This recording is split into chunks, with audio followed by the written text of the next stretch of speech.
this is it. This is a one shot we get at life. And you got to discover yourself. And to discover yourself, I think you have to shed things. You have to shed safety and comfort. You have to shed all these things. We know in our hearts, right? We know when we're in that place, there's that slight discontent, that slight discomfort, when you know that something's not right. You know, right? But then you try to cover it up with a bunch of distractions. Yeah. We do it, right? So, and there are plenty of distractions. But if you are courageous enough to just dig into that discontent a bit more, and then you might be like, okay, I'm going to be brave enough and find myself. You find yourself and you find that purpose. I don't think it's just for you. I think it's for the world, because the world benefits from people who find themselves and who find their purpose. They are the people that change the world, right? Hey mate, I'm Coach Mitch and welcome to the Unbreakable Man podcast. It's my goal to help you achieve excellent results in the area of your health and physical fitness, your career or business, your relationships, and in your own personal passions. This is going to be your one-stop shop if you are the kind of man who wants to achieve his fullest potential in life. And the only way to do that is by becoming unbreakable. Hey guys, welcome to the Unbreakable Man podcast. Today I'm sitting down with Dr. Dinesh. How are you, my man? Good to see you, my brother. Thanks for having me. Yeah, thanks for being here, man, and taking the time. It's very cool. So, as we were just discussing before we got this thing rolling, you asked about what Unbreakable Man was all about. And the ethos behind it is helping guys become the kind of person that just doesn't quit. Yeah. You just continue to move forwards in the direction that you are most drawn to, regardless of the challenges that you end up facing along the way. Because so much of that stuff we just can't control, right? We just have to, we either give up and never do the things we want to do, or we find a way, right? So today to have you on the podcast is really, really special because, you're one such man who's done just that, and you live that every single day, and you consistently show up in that way, which is fantastic. So as I was saying before this too, we don't know each other very well. So it's going to be really good to get to know you over the course of this conversation and share your story with the people that are listening in and watching as well. So it's very, very cool. So, Dr. Dinesh, how's the day been first and foremost, mate? Well, I've been working overnight. So it's now nearly 3 p.m. Yeah. It's been good. I started work at 10 last night. I finished work this morning, did a couple of meetings, and then here we are. I've been looking forward to the chat. Yeah. It's been good. It's been a good day.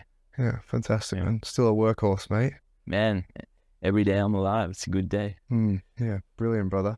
So obviously, the big story here is your journey going through medical school and going through all your training and studies and overcoming the challenge of having a major disability throughout that whole process, right? So at what point did you even decide you wanted to be a doctor before we even get into that? Yeah. What made you want to do that? And I think considering the theme and the ideas that you want to talk about with Unbreakable Men, I think that's probably one of the most important parts, because when you mentioned not quitting, I think to not quit, you need to have a reason and a purpose and a why. You need a mission, right? You need something that resonates. And when I was a kid and when I was growing up, I never wanted to be a doctor.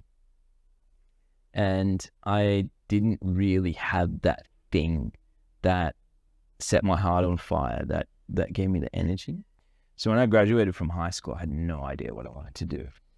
And I ended up deciding on law just through a bunch of random reasons. Nothing well-founded at the time. And when I was going through law school, I experienced depression. So depression was one of the hardest things I've ever been through. And I have a spinal cord injury today. I lost the use of my hands. I lost the use of everything below the chest from a car accident. And I felt paralyzed. But I realize now that I'm actually unparalyzed now, but I was truly paralyzed when I had depression. And that's because I think when we're trapped in our mind, when we're a prisoner of our mind, it's far worse than being a prisoner of your body. So I had depression, and I think there was many factors that led up to that. But one of the things was I just wasn't living a life that was close to my heart. I became a really materialistic person. I became a really superficial person. I just became something that, I don't know, I just wasn't living with my heart. Yeah. And this was during law school. Yeah. Yeah. Okay. Yeah. And how often do you see that, right? How often do you see, us, we go through the job that we hate, or the relationship that we're not happy in, or living somewhere that we're not happy with, or whatever situation, it leads to depression. And that's what happened to me. So I had depression. I had a really bad anxiety. I had a panic disorder, so bad to the point where I was too afraid to go outside the house. Darkest time of my life. And, but it was the best thing that ever happened to me, because I think when you start to lose things, because I lost everything, I lost a lot of things, not everything. But when you start to strip away all that stuff and get to the core of yourself, then that's when you truly discover who you are and what you're about. So I started to see a doctor around that time, and my doctor really changed my life. He gave me a new life. He changed my world when I came out of the depression. So I thought, man, this is what I want to do. This is my purpose. This is my mission. And so that's how I found my why and my purpose. Yeah. And so I finished law school, applied to medical school, sat the exam, got in, and boom, I was a new person. Well, that is, of all of what you just said, the thing that really stood out the most to me is how you felt more trapped when you were depressed than you do now as someone who's got a serious disability, right? And that, if you could help people realize that without going through the full experience, that would be a major and important lesson for people to learn, because you're so right. Half the reason why I do Unbreakable Man and why it's called that is because I've spoken to so many men over the last half a decade who are living lives they're not happy with, but aren't doing anything about it because they don't believe they can. So they're every day just doing on repeat the same shit that they're not happy with, and they're taking no action to change it because, they've not had an experience that's shown them what's possible for them. So I wholeheartedly agree with the assessment that it's way worse to be trapped inside your own head, and I believe that so many more people are trapped inside their own minds because of that. Yes, that's very, very important. And so you had a doctor to help you get through the depression, right? What was that process like? What did he talk to you about, or what did he help you see?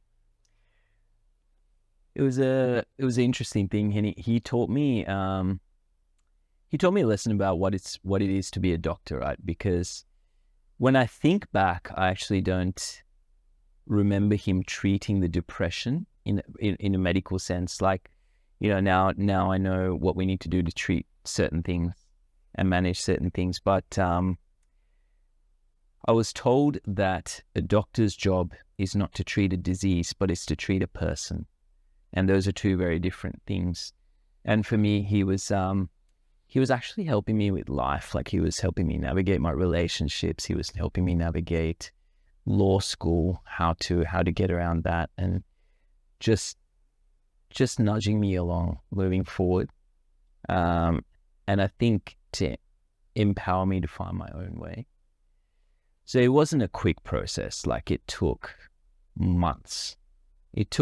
There was one step forward, two steps back. Sometimes it was hard as hell. And I remember, right? I just remember being in my room. I remember the world was so dark. It felt like a ghost. So it was hard, but it was just a matter of keep going, keep going, keep going. And eventually there was this one day that, and I remember it so well because I was too scared to go outside the house, right? But there was one day when I was like, okay, you know what? Today's the day. I'm gonna go outside the house. I'm gonna drive my car. I'm gonna leave the house. And I was like, no, I'm scared. But drove my car out of the garage. I'm like, oh my gosh, I'm actually not that scared. And then suddenly I was like, this feels good. I can feel the sun on my skin, and I could see the colors of the trees and the sky, and it was spring, and I could smell the air. And I was like, holy hell, I think I might have recovered from this. So it was a long process, and it was just about just taking one step at a time. And sometimes I couldn't see the light at the end of the tunnel, but you just keep walking through it. And eventually came out of it. But it was definitely one of the hardest things I've done. Yeah. Crazy.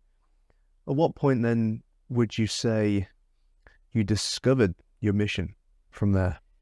That was it. Like, you know, it was realizing that this person changed my world. Like, and that philosophy was really powerful. Like, I always say this, which is something my mom loves to say, that by helping one person, you may not change the world, but you'll change the world for them.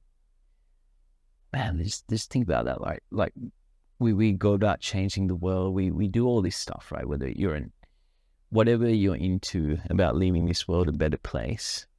But at the same time, if we can just make a difference in one person's life, then you're also changing a world. And so when I realized what he did for me, I just thought, that's what I want to do for people, because that's meaningful and powerful. And if I can do that even just once, I can die happy. So they say to meditate on your death, memento mori. And it's not a morbid thing, but it's a reminder. It's just to remind yourself that we are mortal. We are going to die one day. And I think one of the interesting manifestations of depression is the preoccupation with death. Like, I mean, it says it in the textbook. So when I was going through depression, I was actually thinking about death a lot. And then as I was thinking, I'm like, okay, how will I feel like I've lived a good life when I get to the end of it? And so when I worked backwards, I just thought, yep, this is how will I feel. This is how. Even if I can make a difference in one person's world, one person's life, then I'll be able to die happy and feel okay about my life at the end. That's how I came to it. Yeah. I think it's very important to contemplate your mortality from time to time, because it makes you realize how precious your time is.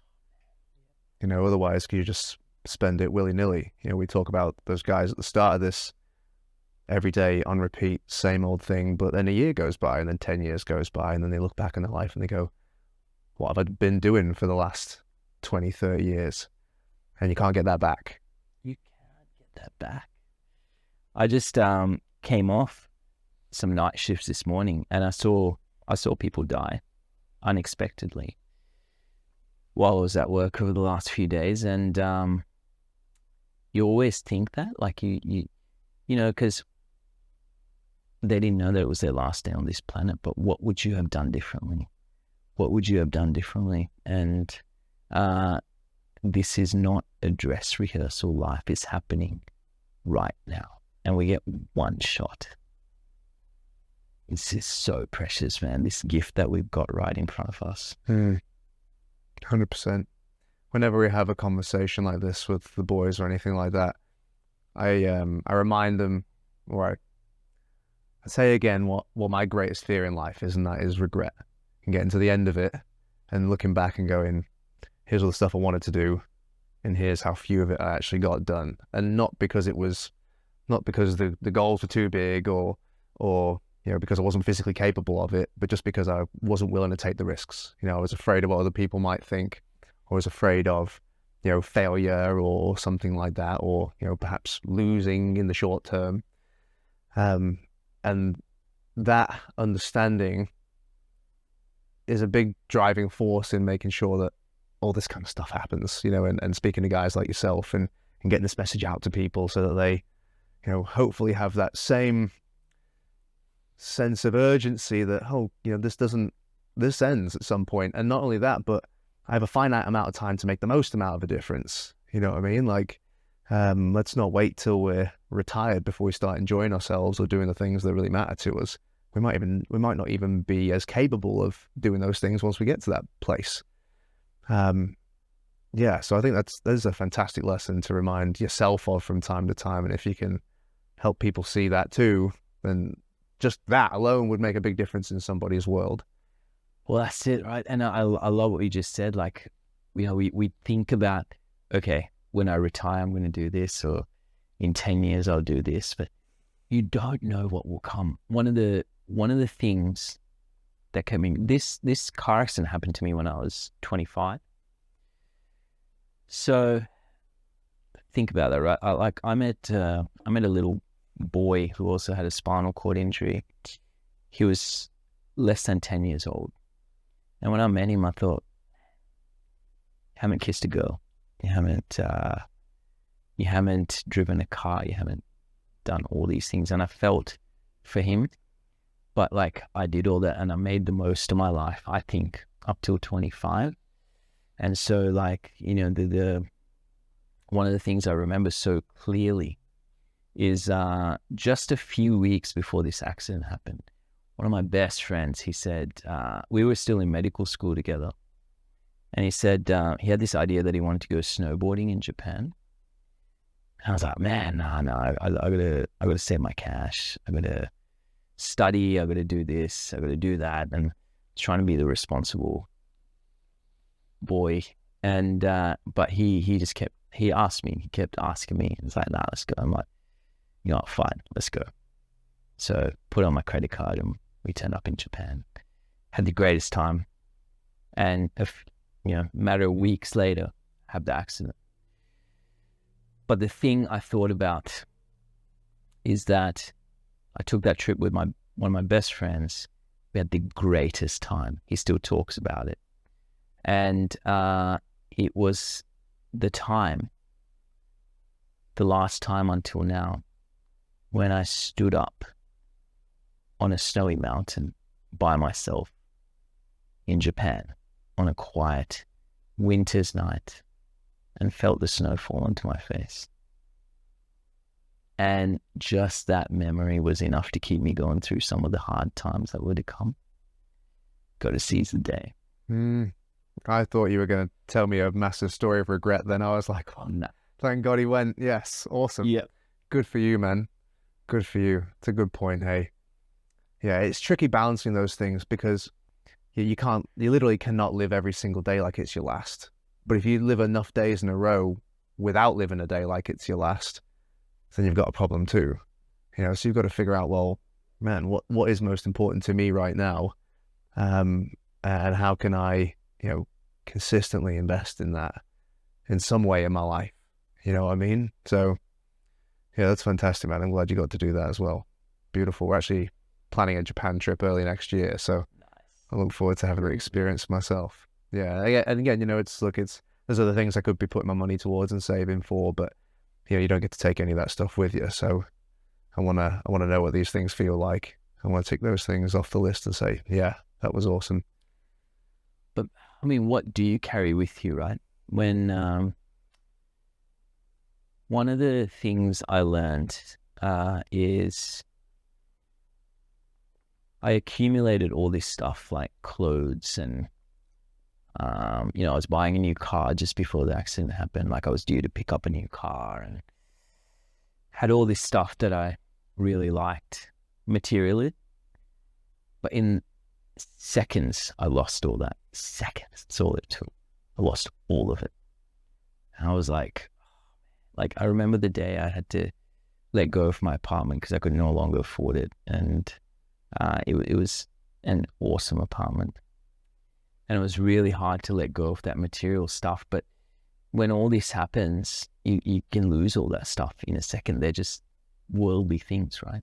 So what you have left are memories, and what you have left are experiences. What you have left are what, those connections that you made, and it's the more intangible, special stuff.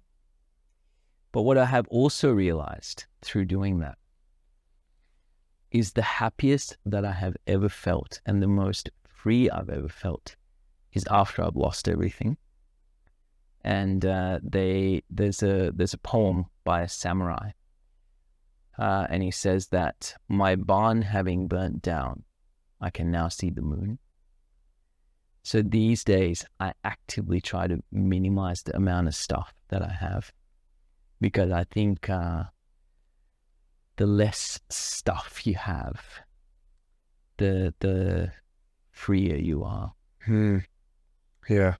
I think maybe the less you require to be happy, the happier you're going to be. Right? Absolutely. Do you subscribe to any like Stoic beliefs or anything like that? Yeah. Yeah. Yes. What do you like about Stoicism that's helped you? So one of the things that I started to do, I had this accident, and then there were months, right, cumulatively, where I was just bedbound for various reasons, whether it be recovering from the spinal cord injury, complications of the spinal cord injury. And so when I was in that situation, I made one promise to myself, and that's to come out better than I was before, and to be better than ever. I really love the story of the Count of Monte Cristo, because he was a person who had all this promise in the story, and he had this promising life put in front of him, but someone betrayed him, and he got all taken away, and he became a prisoner in Ireland. And then he came out of the island, he escaped, and he came out better than ever. And so I read that story once. What do you mean by better? Better how? Well, I mean, it was actually a cautionary tale in his case, because he discovered this treasure when he escaped, and he reinvented himself at the Count of Monte Cristo, and he ended up taking revenge on all the people that betrayed him. I'm not saying I don't like that part, but sure. The part where he came back as this larger than life character resonated with me. So I said, you know what, I am going to reinvent myself from this, so I'm a better person than I am before. But one of the things I did was just to start reading a lot, because I had the time to do it. So I read all these books. I read and read and read and read. And eventually, later on, I started to come into some of the Stoic beliefs. But it was much later that I read Ryan Holiday's book, Obstacle is the Way. And then I realized, man, this is what this accident has done for me. It didn't happen to me. It happened for me. And that just opened up a whole new world of thinking. And then I just read more and more about the Stoics and their beliefs, and it just really, really resonates with me. Is there any one like quote or line that really sticks in your mind? I think obstacle is the way. That's, because hardship, I've learned to really love hardship, because that's I think one of the things that Stoicism teaches you is that hardship's not a bad thing, because a person needs to be tested. They need to be given the opportunity to prove themselves. And I can't remember which Stoic said it, but they said that they pity the person who hasn't been given an opportunity to prove themselves, to be tested. So I think hardships are great, and I've come to love hardship. And in fact, just recently I was with my mum, and we were wandering around the medical school where I was a medical student after this accident happened. Medical school was I gave it my all.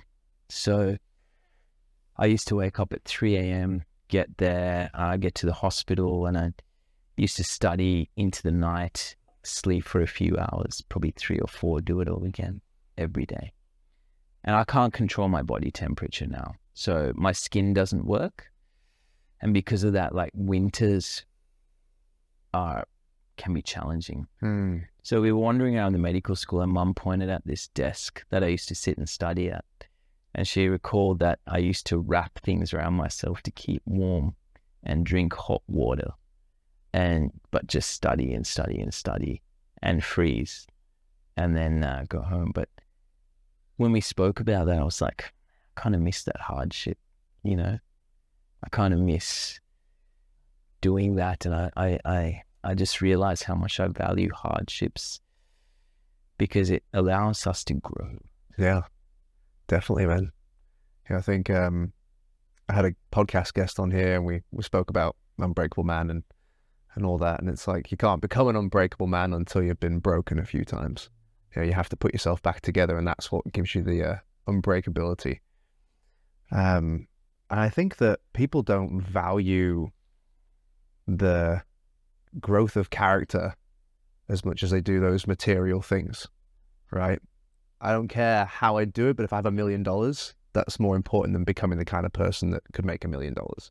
It doesn't matter how it happens, but if I'm with an attractive woman, doesn't matter, or that's better than me just trying to become the kind of person who can attract the woman I'm looking for. You know, it doesn't matter. I just want the result, but I'm less focused on having the experience of becoming the kind of person that can create that result. And I think that not only is that better, I think also how you feel about yourself when you prioritize the building of your character and the building of the way that you think and optimizing those things. I think that your ability to kind of combat the mental and emotional challenges that you're likely to face in life, just, you know, it multiplies. Your experience of life is forever changed because you've become a different person. And it sucks that most people haven't had an experience that's helped them realize that that's the true gift that you could give to yourself, not the actual result, the thing, the thing I get to show people, but the way I feel about myself on the inside and how I project that.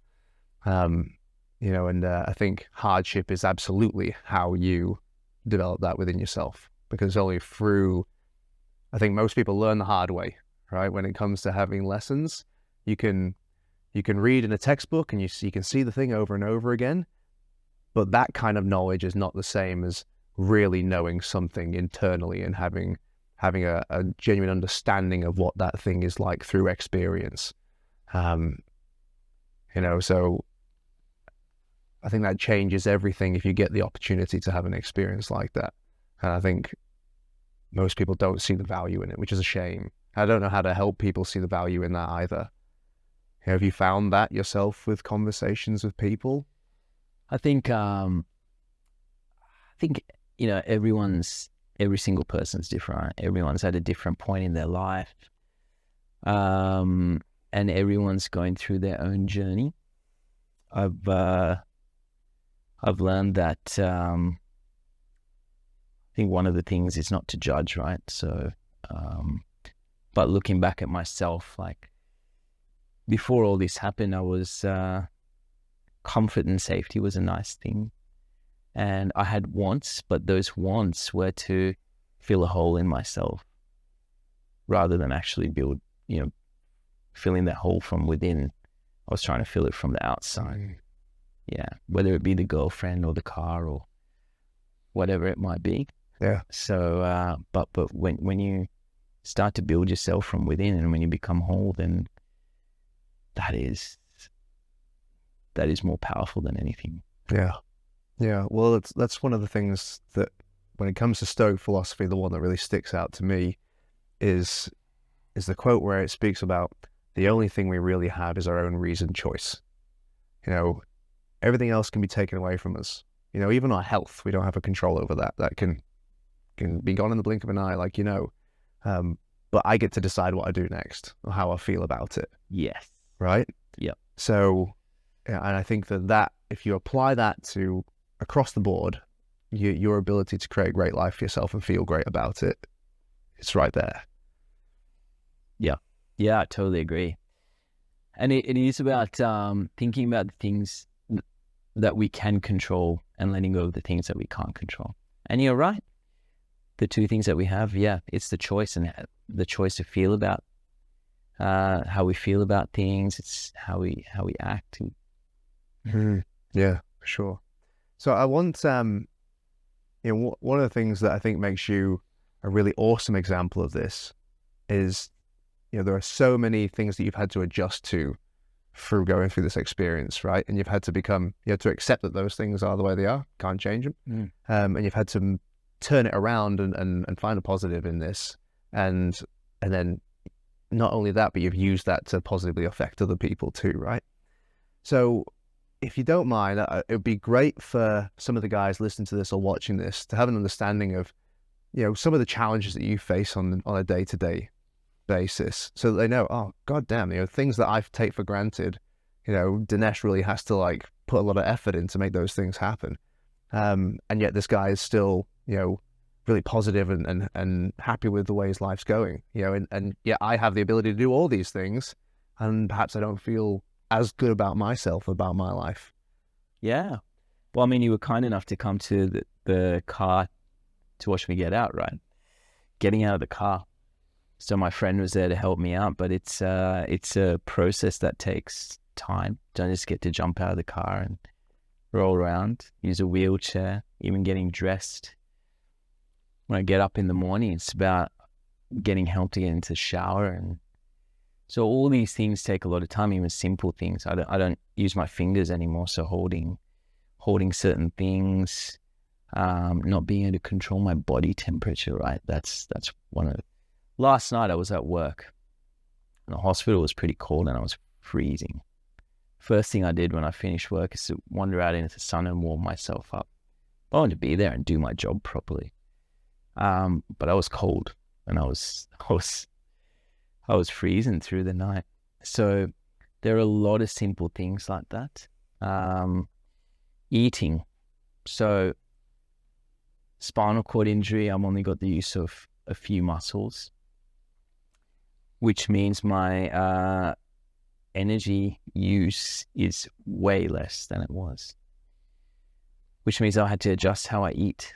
So I got to a point where I was just getting bigger and bigger and bigger. I remember I stopped fitting in the wheelchair and I talked to mum like, you got to buy a bigger wheelchair. I'm like, you know what, this can't go on.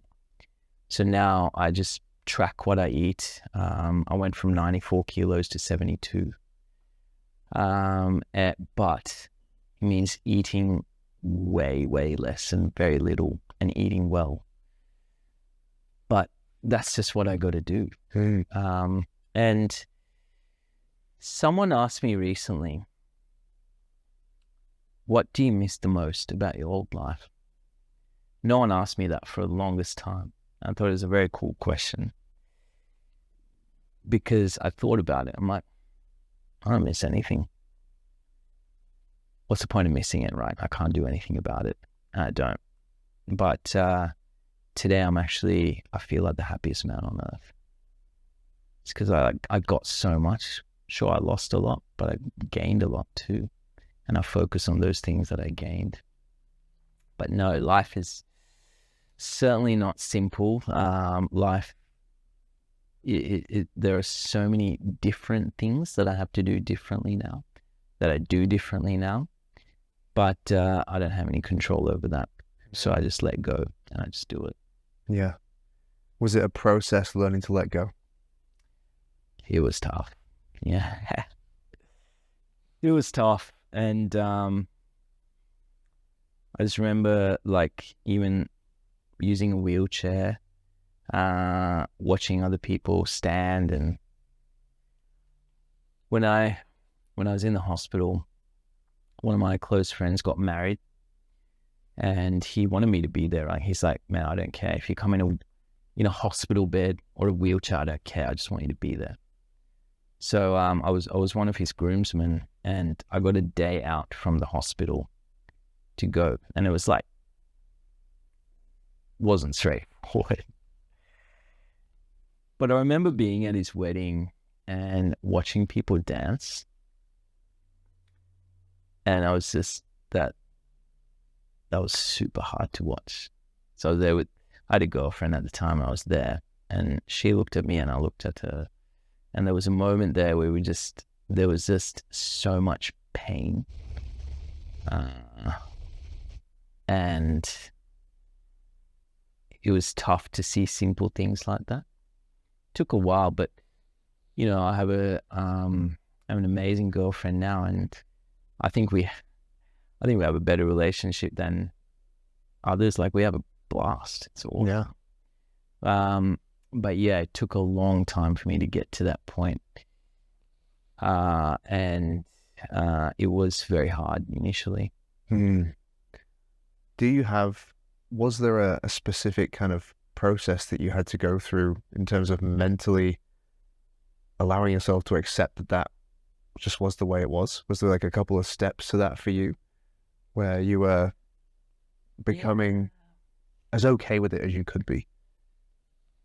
It probably took years. It took years. And sometimes I think when you're going through something hard, right, you might be walking through the fog and you can't see the other end, but you just got to keep walking.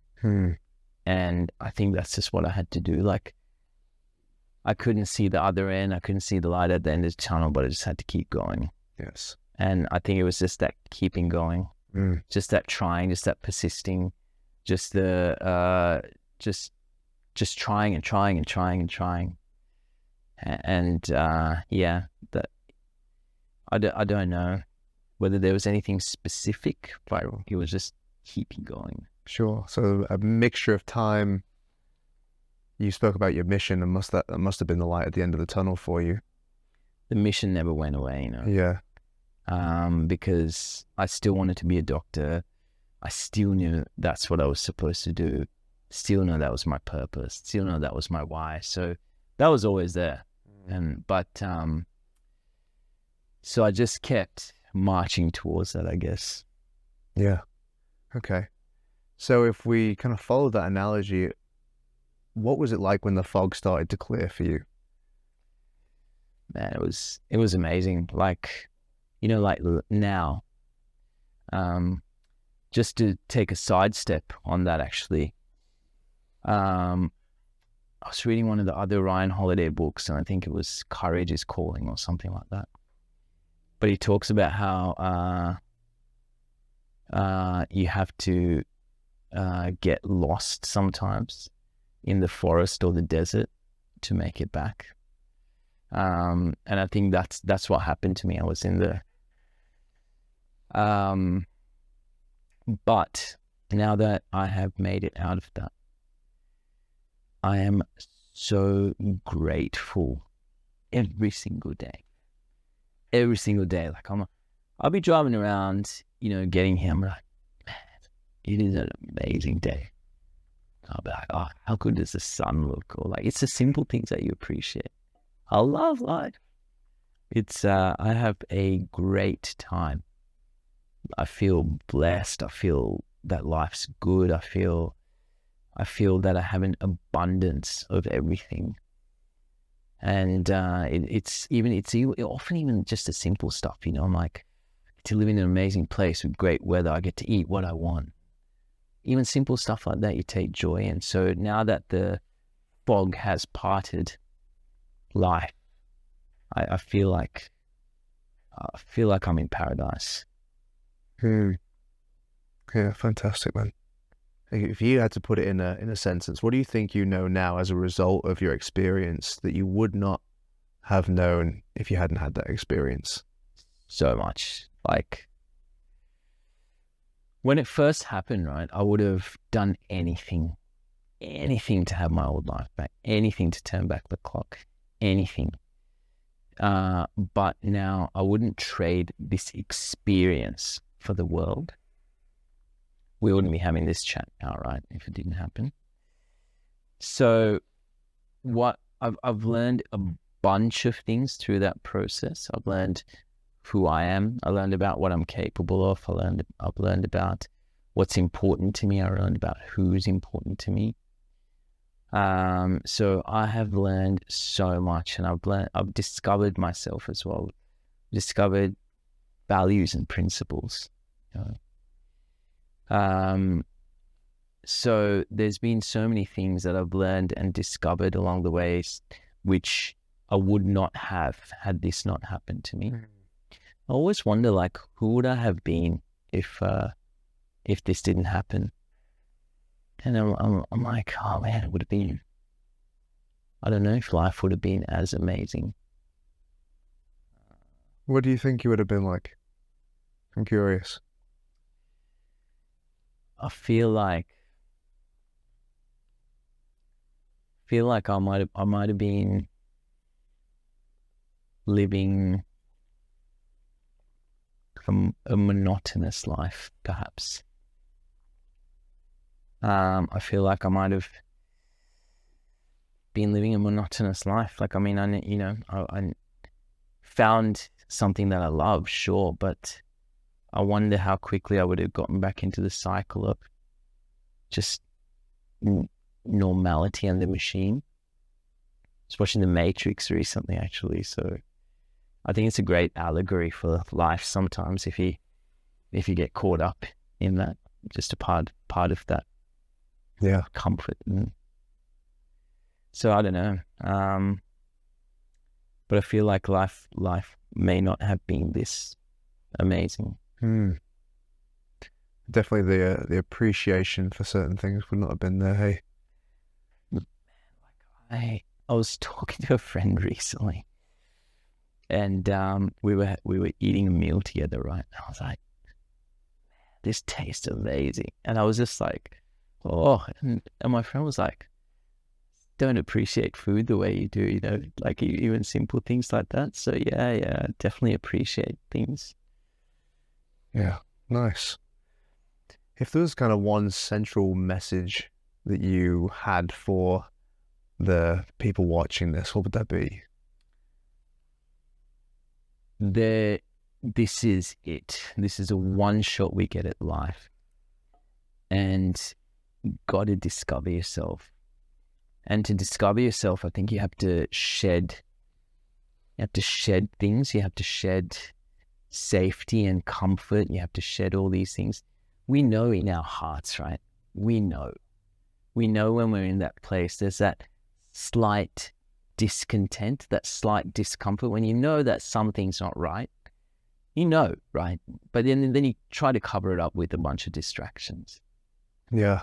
We do it, right? So, and there are plenty of distractions. But if you are courageous enough to just dig into that discontent a bit more, and then you might be like, okay, I'm going to be brave enough and find myself. You find yourself and you find that purpose. I don't think it's just for you. I think it's for the world, because the world benefits from people who find themselves and who find their purpose. They are the people that change the world, right? They're the inventors. They're the statesmen. They're the artists. Yeah. Yep. They're the people that go and change the world. So. But they're willing to go far enough because they believe in what they believe in so deeply. And I think it's a shame that it takes all of us sometimes to have to go through some really tough shit to have this realization. I mean, the realization is the most important thing. So whatever it takes, it's worth it. But one of the analogies I like to refer to when I see this, because you're so right in that we all know when we're doing something that doesn't line up with what we really want in our lives. It's that nagging feeling in the back of our mind. It's our subconscious sort of poking us and saying, come on, man, you know this isn't right for you. You know she's not right for you. You know this job's not right for you, or whatever it might be.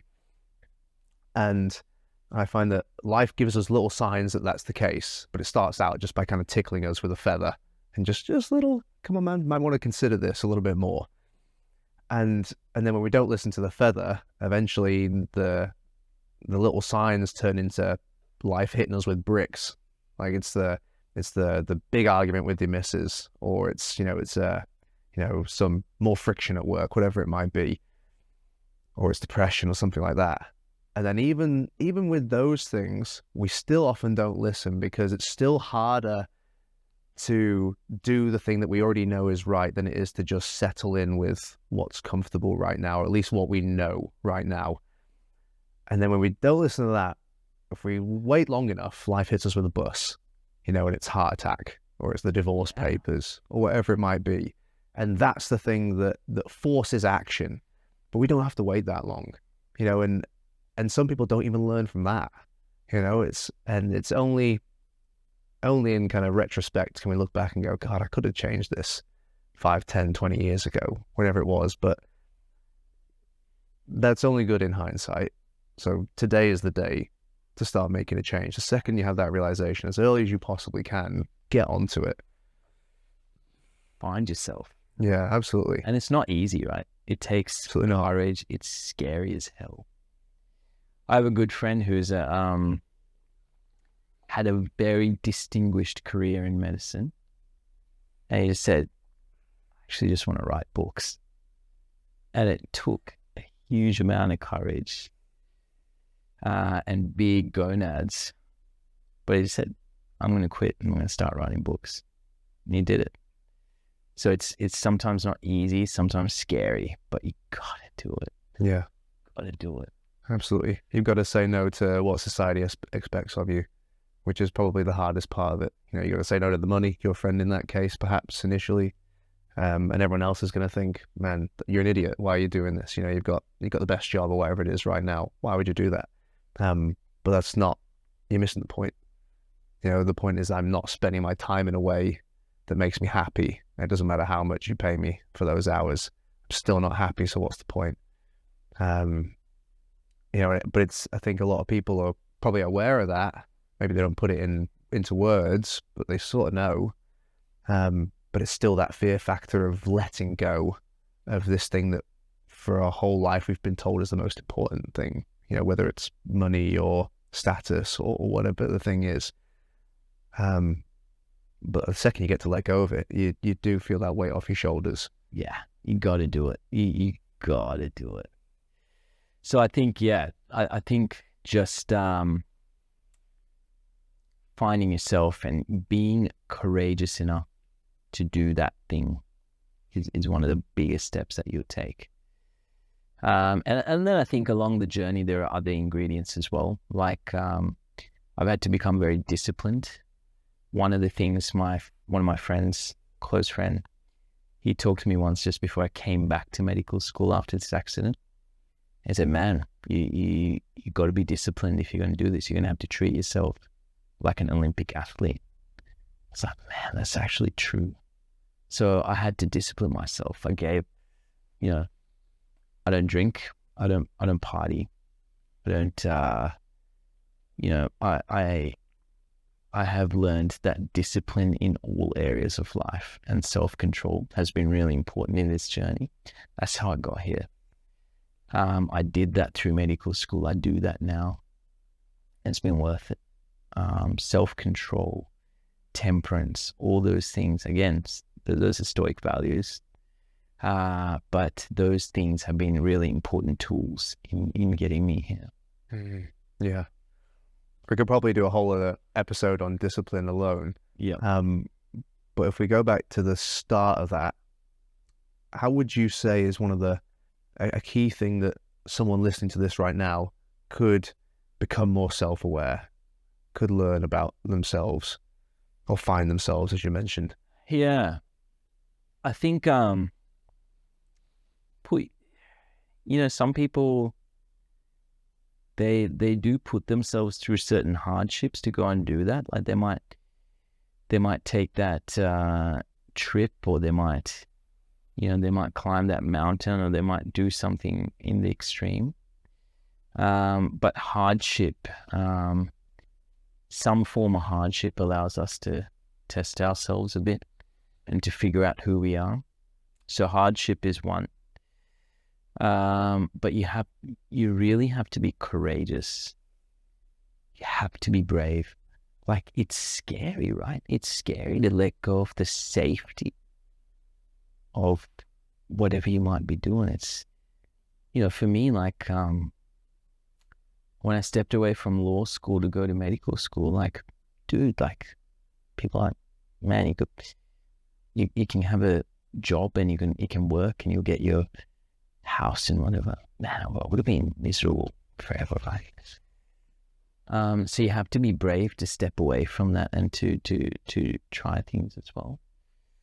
But so it takes courage. It takes courage to really, really face yourself and to do that. So I'd say hardship, and really the courage to ask the tough questions and to ask the difficult things. Yeah. Where would you say your courage comes from? Wish I knew.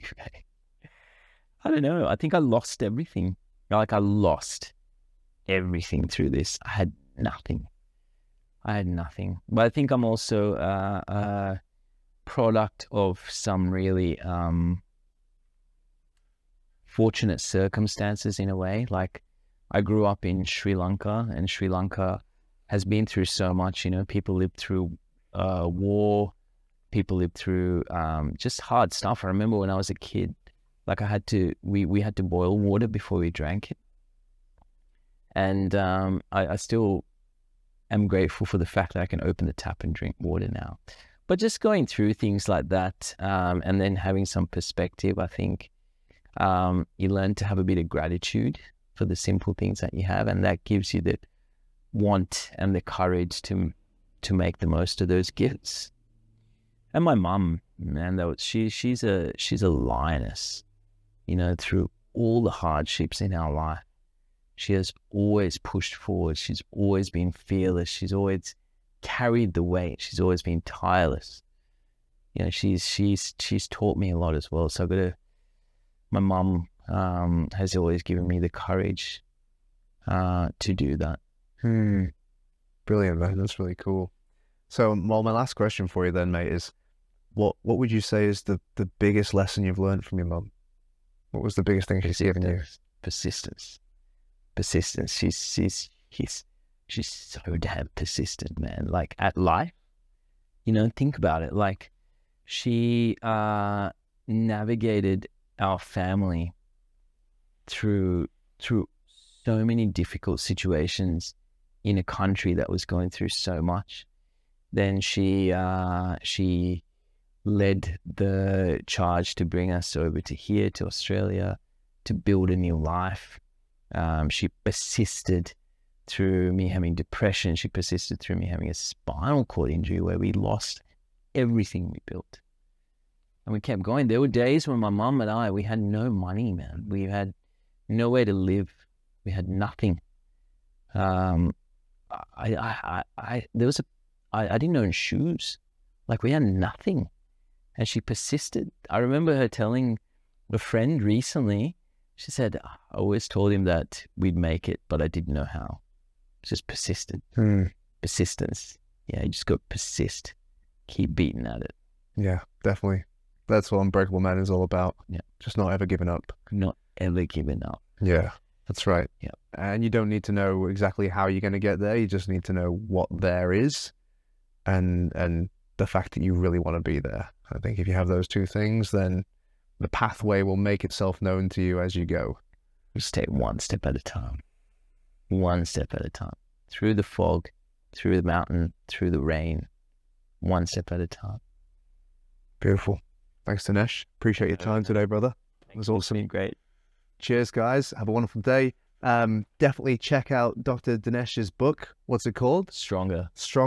And it's on Audible as well, is it? So you can listen to it on Audible, or obviously you can buy the hard copy. But yeah, wonderful episode. Hope to see you guys for the next one. Thanks, guys. Hey, mate, I hope you enjoyed that episode of the Unbreakable Man podcast.